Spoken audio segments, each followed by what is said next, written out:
এবার আজকে একটা বিশেষ তত্ত্ব কথা সবাইকে জানাব। আমাদের মন কেমন জানেন তো? মন বড় চঞ্চল, তাকে স্থির করবেন অভ্যাস এবং বৈরাগ্যের দ্বারা। অভ্যাসেন তো কোনতেয় বৈরাগ্যেন চবিজ্জতে। অভ্যাস এবং বৈরাগ্য দুটোর দ্বারাই মনকে স্থির করা যায়।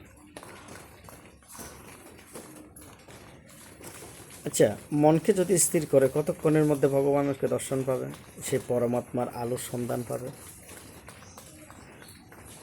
যদি মনকে 12 সেকেন্ড এই কুটস্থের মধ্যে, কত সেকেন্ড? মাত্র 12 সেকেন্ড স্থির করা যায়, তবে একটি ধারণা হবে।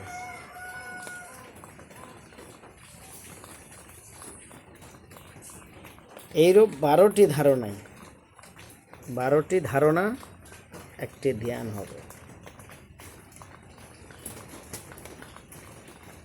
এই ধ্যান 12 গুণ হইলে সমাধি লাভ করতে পারে। তাই পবিত্র স্থানে আসন স্থাপন করিবে, আসন যেন অতি উচ্চ অতি নির্মলা হয়। সে আসনটাকে কিসের উপরে দিতে হবে? জপ ধ্যান করতে হবে। সনাতনীরা শুধু জপ ধ্যান এতভাবে প্রার্থনা করার চেষ্টা করে। আরে হয়, প্রার্থনা করলে কি হয়? যে জপ করার একটা নির্দিষ্ট স্থানটার মধ্যে প্রথমে মৃত্তিকার উপরে কুশি দিতে হবে, কুশা আসন। কুশের উপর ব্যাঘ্র চর্ম, তা বাঘের চর্ম আসন। তাহার উপরে বস্ত্র, মানে বস্ত্রের আসন, কাপড়ের আসন, পাতিয়া আসন রচনা করিবে। এই আসনে মেরুদণ্ড, মানে পিছনের আমাদের মেরুদণ্ড আছে, আমরা তো বাঁকা হইয়া বসি না, সোজা হইয়া স্থির করে বসতে হবে। মস্তক গ্রীবা সরল, মাথা এবং ঘাড় সরল করে নিশ্চলভাবে নাসাগ্রে ব্রুযুগলে মনকে স্থাপন করিবে। সদ্গুরু বক্তব্যক্রমে এদিক ওদিক মনকে ছুটিয়া চলিলে সেদিক থেকে মনকে গুঠাইয়া আনিবে এবং ধ্যেয় ইষ্ট দেবতার চরণে নিবিষ্ট করিবে। দেখেন, এখানে একটা কথা ভোলানন্দগিরি বলতেন, কম কহে না কম কাহে না, কম খাবেন কম কথা বলবেন। অতি আহারী, দেখেন গীতায়ও একই শ্লোকের কথা বলছে। অতি আহারী, অতি অনাহারী, অতি নিদ্রালু, অতি অনিদ্রালু, কোনোটাই যোগী নহে।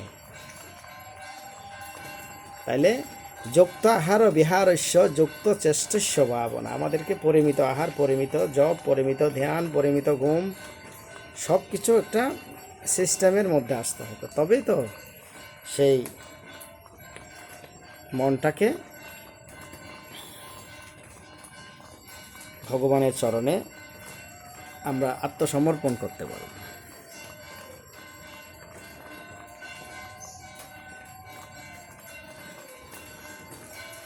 তাছাড়া বলছেন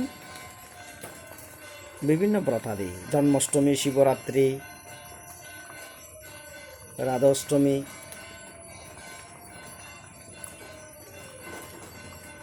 একাদশী ব্রতাদি পালন করা শ্রেয়। নিত্য গীতা পাঠ, চণ্ডী পাঠ, ভাগবত পাঠ, বিভিন্ন শাস্ত্র গ্রন্থ পাঠ করা শ্রেয়। প্রতিদিন অল্প অল্প করে, একটু একটু করে ঈশ্বরের নাম করা, একটু একটু করে গ্রন্থাদি পাঠ করা, তবে তো ভগবান ভগবতমুখী হওয়া যায়। তাই সবাইকে শুভ প্রণতি জ্ঞাপন করে, সবার জীবন দীর্ঘায়ু কামনা করে, সবাই সুস্থ থাকুক এই প্রার্থনা করে, সকলে ভালো থাকবেন এই আশা ব্যক্ত করে, ওম সর্বে সুখিন ভবন্তু, সর্বে সন্তু নিরাময়া, সর্বে ভদ্রাণি পশ্যন্তু মা কচ্চিৎ দুঃখভাবো। শান্তি শান্তি শান্তি।